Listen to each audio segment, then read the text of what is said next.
गए पिकनिक करने के लिए गए। तो तीनों ने एक बैग में कुछ खाने का सामान, समोसा, कचौड़ी, खमन सब रख लिया और पानी की बोतल लेकर भी जा रहे थे। पानी की बोतल भूल गए, वहां पहुंचे, बैग खोला, सब कुछ मिला पर पानी की बोतल नहीं मिली।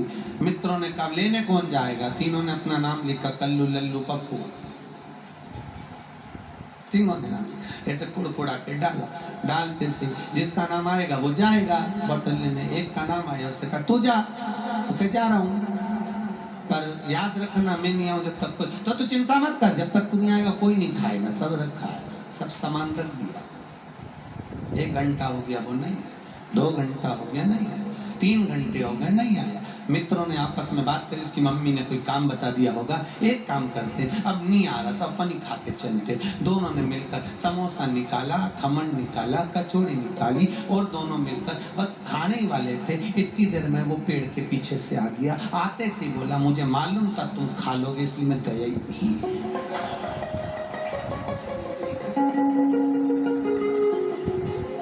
वो इतनी देर से इंतजार ही कर रहा था ये खाए और मैं भाग रहा।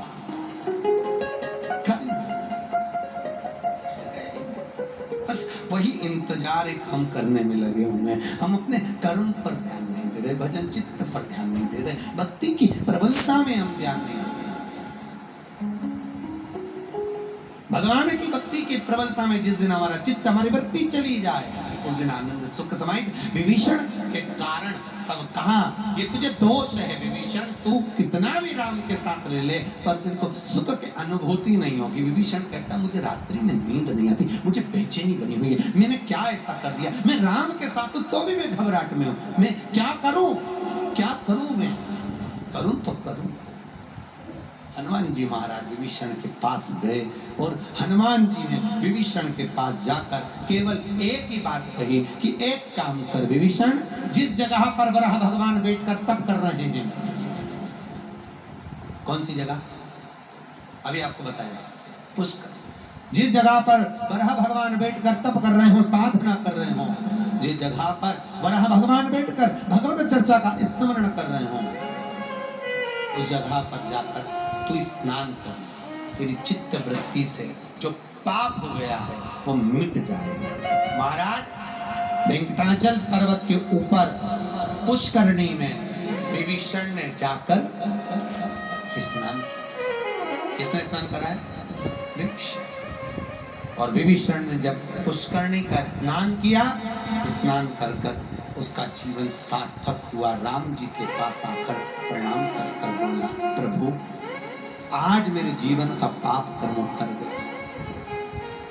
आज मेरे पुष्करणी कोई साधारण नहीं है। कभी तिरुपति जाना तो वराह भगवान के मंदिर के पास में पुष्करणी, आप जरूर स्नान करें, कभी भी जाए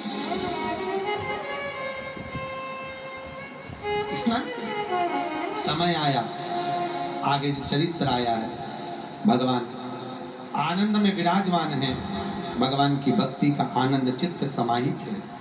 और महाराज एक बार जिस पृथ्वी को नीचे रखा था वराह भगवान ने, वही आनंद करते हुए एक मित्र वर्मा नाम के एक ब्राह्मण हुए, जिनकी धर्म पत्नी का नाम था मनोरमा। मनोरमा भी भक्ति में डूबने वाली थी, मित्र वर्मा भी भक्ति में। इनका एक बेटा हुआ जिसका नाम था आकाश। आकाश की धर्म पत्नी का नाम था धरणी देवी। और धरणी देवी के यहाँ जब आकाश और धरणी दोनों हल चला रहे थे, उसी से एक कन्या का जन्म हुआ जिसका नाम था पद्मावती। क्या नाम था? पद्मावती। कहाँ है ये भगवान वेंकटेश के? तिरुपति में। कहाँ बैठी है वेंकटेश पे? जम के बोलो। नीचे तिरुमाला, पद्मावती। भगवान चित्तवृत्ति है। कौन कौन है ये? पद्मावती है कौन है? लक्ष्मी। तो ये पद्मावती नाम कैसे पड़ गया? ये लक्ष्मी नीचे क्यों आई, किस लिए आई, क्या कारण था इसका? भगवान से एक जनी बोले तुम्हारे को संकट पड़े बाबा, पद्मावती नीचे काहे को आ गई, रूठ के आई?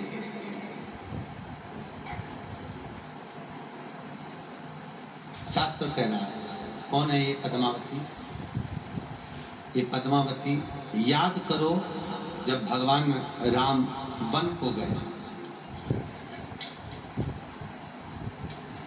रावण हरण करने के लिए आया, उससे पहले भगवान राम ने वन में अपनी सीता को किसको दिया? अग्निदेव। सीता को अग्नि को, अग्निदेव ने माता जानकी को ले जाकर अपनी संध्या को प्रदान किया। अब अग्निदेव ने ले जाकर जैसे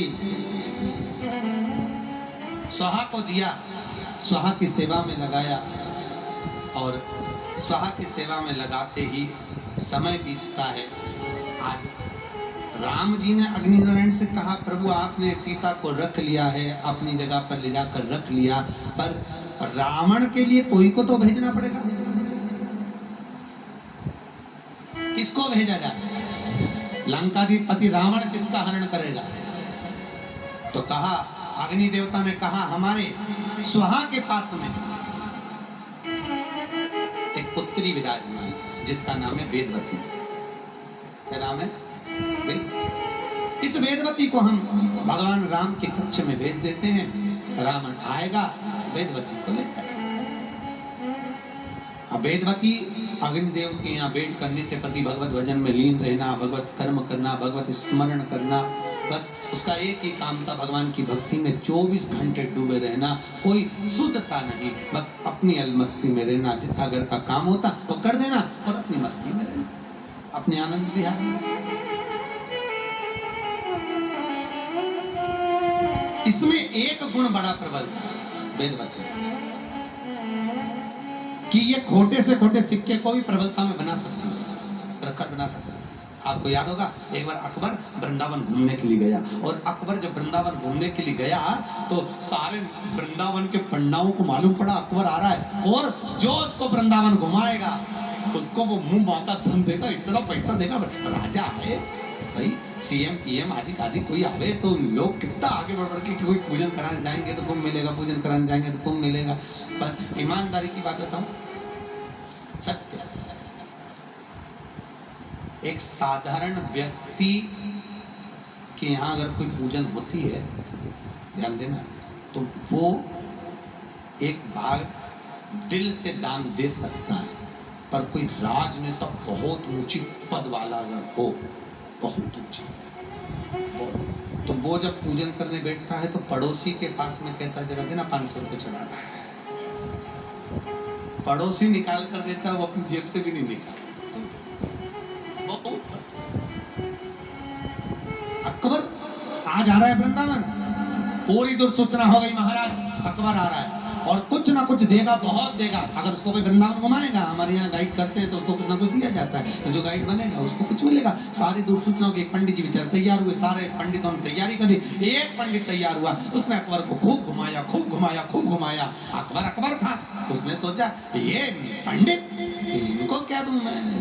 तो अकबर को गुस्सा आया, मैं यमुना जी के घाट पर घूम रहा था, वहां पे एक खोटा सिक्का पड़ा था, उस खोटे सिक्के को उठाकर उसने पंडित जी को दे दिया, पंडित जी को दिया हाथ में, पंडित जी ने देखा खोटा सिक्का दिया है, पर अकबर तेरी तो पोजीशन आज मालूम पड़ गई, तुझे खोटा सिक्का दिया। पर पंडित भी पंडित था, बड़ा विद्वान था, बड़ा विद्वान, उसने वो खोटे सिक्के को रख लिया। सबने पूछा राजा ने दिया क्या है, उसने तो ऐसी चीज दे दी कि जिंदगी में कभी खर्च ही नहीं हो सकती, कभी नहीं खर्च, ऐसा दे के कभी जीवन में खर्च नहीं होगा। और पूरे वृंदावन में की ऐसी चीज देगी कि जीवन भर खर्च नहीं हो। अच्छा माई का लाल तुम चला सकता, खर्च कर